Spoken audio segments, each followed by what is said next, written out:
everyone, welcome to Hedgehog Hollow. So today we have another great teacher gift idea. But of course you could adapt this for your own kitchen as a grandma gift. You know, there's lots of different ways you could adapt this. So what we're going to be doing is making a treat jar. And so I'm making this for Maddie's teacher as an end of year gift or a teacher appreciation week gift. And so I've set everything up ready to go. I'm going to be using my Cricut. You could use your Scan and Cut if you prefer. But I found a font that I really liked on my Cricut app. And of course, as always, all the links are in that video description for you. Hit the arrow in that bottom right hand corner and it'll expand the description out if you're on a mobile device. So I've already set up Miss Wise's treat jar on my screen. And now I'm ready to get going. So I'm going to hit make it, but first of all I just want to check the size that I'm going to have. So this is going to be 2, 4, about just under 6 inches wide, and it's going to be just under 3 inches deep. So that's going to be important in a second. I'm going to hit that make it. I'm going to replace what's going onto my mat. Everything's ready to go. I'm going to hit the continue button. And I have already told my machine that I'm going to be using chalkboard vinyl, but I'm just going to double check because I like to. So I can hit in here the search button, and because I'm using a Cricut material, it will know exactly what I'm using and exactly what settings I need to use in my blade. So here I have the Cricut chalkboard vinyl. I have a new roll, so I'm just going to take the paper piece off. And I'm going to remove the masking tape. So all of the Cricut vinyls have a grid on the back of them, and that will help you with sizing. So you can see it has that gridding on the back. Each piece of grid is about 1/2 inch. So we want this to be 3 inches wide. So that's 1, 2, 3, and I'm going to be a little bit generous. So I'm going to cut round about here. I'm going to turn this around. My mat still has its acetate on it, so I don't have to worry about that. So I'm just going to place a little snip mark in there. And then it said round about 6 inches deep. So 1, 2, 3, 4, 5, 6. I'm going to be generous and just go down to the 7. And again, I'm going to snip across. You could use a paper trimmer too, either would work. But I'm just going to be snipping down here. Like so. And then snipping across. And I'm going to be using my Standardgrip mat, which is the green mat. And I'm going to peel off my acetate piece and pop that behind me. And I'm going to put this in this top corner up here. Now what I can do, of course, with my Cricut mat, if you want to, is you can use that snap mat feature to make sure it's going to fit. I know it's going to fit because I've measured. But if you wanted to, you can use that snap mat feature. And you could use up a scrap if you hadn't. Now I chose to use chalkboard vinyl because I'm making this for a teacher and I thought that was quite apt to use that, but you could use a glitter vinyl, you could use any colour vinyl that you wanted to. Just tell the app what you want to use. I'm popping this down to make sure there's no bubbles in here, and now I'm going to pop this into my machine. I already have my blade inserted too, so we're going to press our button. And our Cricut light should light up, there we go. And again, we're going to press go. So let's just cut this out. It's going to be a pretty quick cut because there's not much really for it to cut out.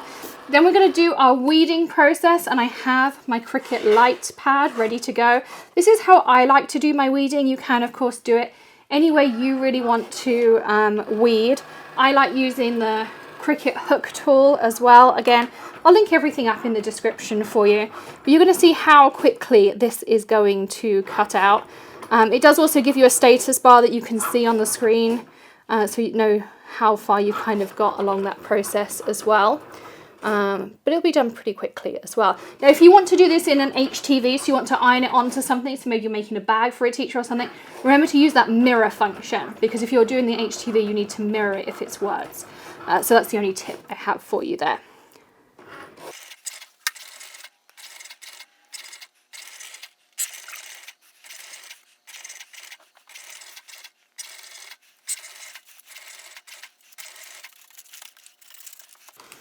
Okay, so this cut has finished, but what you will notice is I actually made a mistake and put my vinyl on this way rather than this way. Now, we could have edited that out, but this is real life crafting and things do go wrong. So I would save this bottom piece as a scrap And it's super simple though to create another one. So say you wanted to make 6 treat jars, or say for instance, you made a mistake like I did. All I have to do is cut another piece of vinyl to the right size, and this time stick it on the right way. The cut takes less than 2 minutes, so we can very easily just hit that continue button. And we tell it again that we're cutting chalkboard vinyl, because that's what we're cutting. And we load our mat back in. We give it another 2 minutes and we let it cut another one, and then I'm going to give you my weeding tips this time.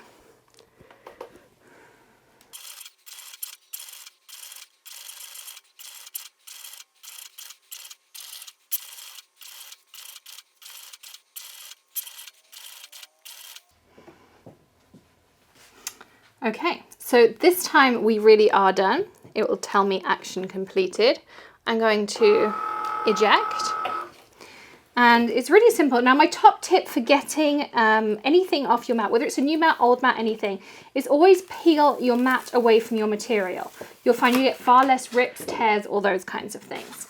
So now we're ready to do the weeding process. Now weeding is taking your excess vinyl away. So first thing I do is I like to keep my scraps. So I do a tighter cut with my scissors. So I like to just do that little bit of a tighter cut, and I'll keep this because if I'm doing a small project, I can use that snap mat feature and I can use up these scraps. So the next thing we're going to do is I've grabbed myself some of my purple tape from Thermoweb in my Scotch container. And what I'll do is I'll just start off one of those corners. So I'm going to take my weeding hook.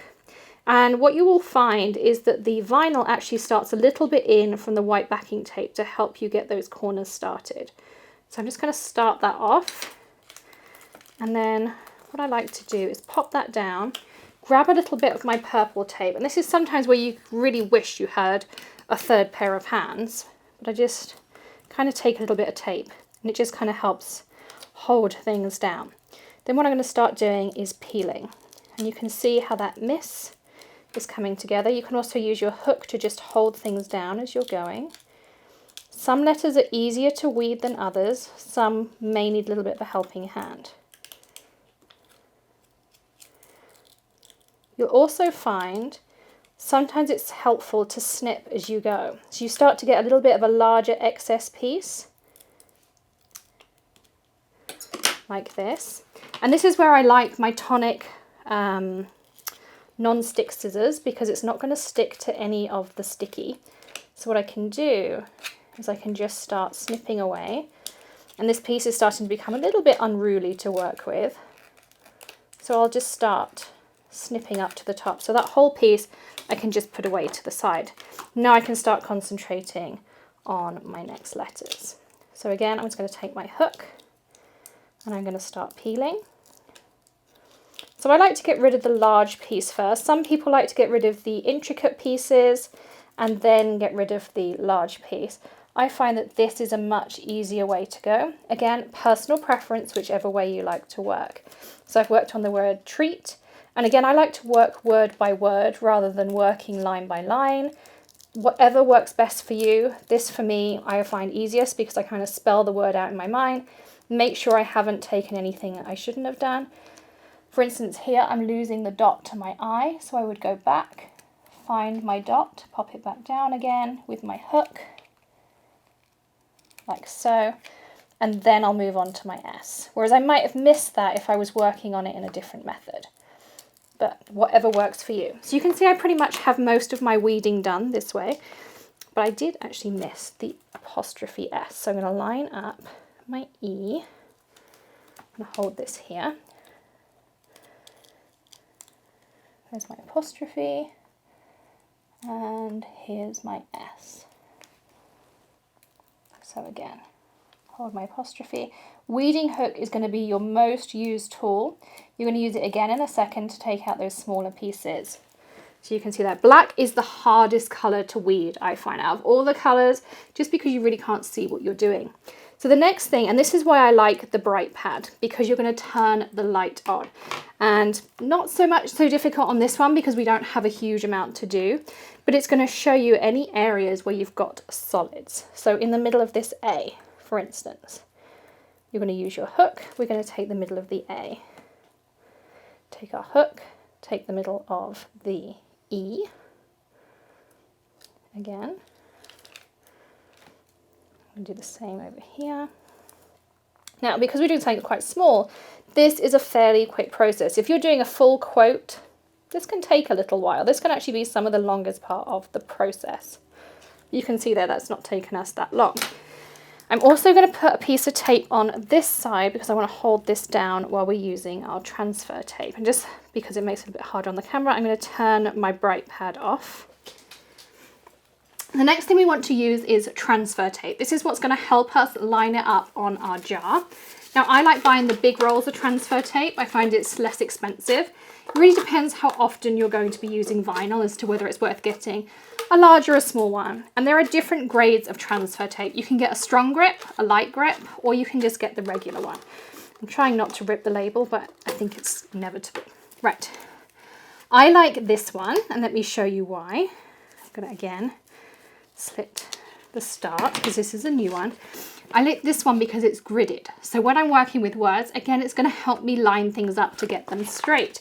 And when we're doing projects, of course, we like things to be straight. So I'm going to make sure I have a generous enough piece for this project. Again, you can use a paper trimmer or just your scissors. I like, again, working with my non-stick scissors. We're going to work this way. Of course, the grids work both ways. And I'm going to cut along this grid line. So we're going to make sure all of our weeded pieces are out the way. And I'm going to start with that hook again. A bit like our craft pick. Your craft pick would also work really well for this. I just like the hook. I find it easier to get in the kind of intricacies. So even when I peel that backing sheet away, my transfer tape has that grid on it. So the first thing I'm going to do is line up my words, at least one line of them, with the lines on the transfer tape and give it a nice press. Something you'll want to do if you have a larger piece, particularly something large like a quote that you're going to do on a canvas or something, you want to make sure that you use a brayer at this point because that's what's really going to stick this to the transfer tape. Not so important when you're doing a little quote like this. Now you're going to want to start removing that masking tape because if you pick this up, particularly on a small one, and you just bend this back, it will help you with that transfer process. Now you can either, as I say, use a brayer, use a scraper, use your nail. Any of those things will help you with that transfer process. I need to just burnish it a little more. The scraper tools they give you in the Tonic toolkit, which I'm going to link up, that has that scrapey tool in, they're going to be really great for you too. So I'm just going to give it a nice scrape down because I really want it to stick to my transfer tape. And it can't stick too much. That transfer tape is going to release it onto your project for you. And I'm going to start peeling this back. And I'm going to make sure, again, I'm peeling the release paper of my vinyl away from my transfer tape. And that's going to make my life so much easier. You see how much easier that comes away? So another top tip for you.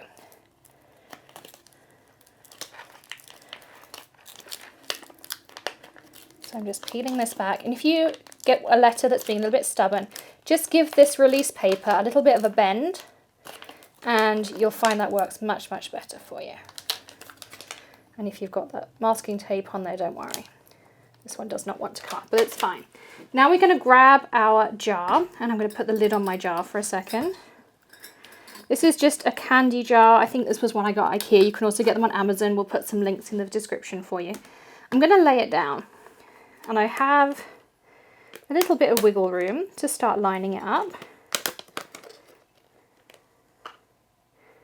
I'm going to center it up as best as I can and then press down. Again, I'm going to do some nice burnishing because I really want it to stick. You'll want to tell the recipient not to dishwash things. You could, of course, Mod Podge over the top. That's going to make it a little bit more permanent. You can use a temporary or permanent vinyl. There are different types out there. I'm using a permanent one. You can get a temporary one, say you were doing it for a special occasion and you want to be able to reuse the jar afterwards. if it was just for a 6th birthday party and you didn't want to be able to use it again afterwards. But you can see there, so it says Miss Wise's treat jar, and we can just remove our little bit of masking tape. And then of course, the best bit afterwards was I grabbed a big basket of Fruitsies off of Amazon, and I'm going to fill this up for her so she doesn't have to fill it. I'm sure my Maddie will be the first one in there trying to get her treat from the jar. You can fill it up with the teacher's favourite candy, or maybe lollipops that she can give out in class. I would go, of course, with something nut-free because most schools are nut-free. But you can see here, I'm just going to fill this up with some treats. And you could do these for birthday parties, you could do them for weddings, do it with the date of the wedding, the place of the wedding, all of those fun things on there. But so quick and simple, easy to customize, do it in the person's favorite color, all of those things. But what a fun project to do, and so quick and simple too. You can customize the font, the color, glitter, holographic, just the options are completely endless.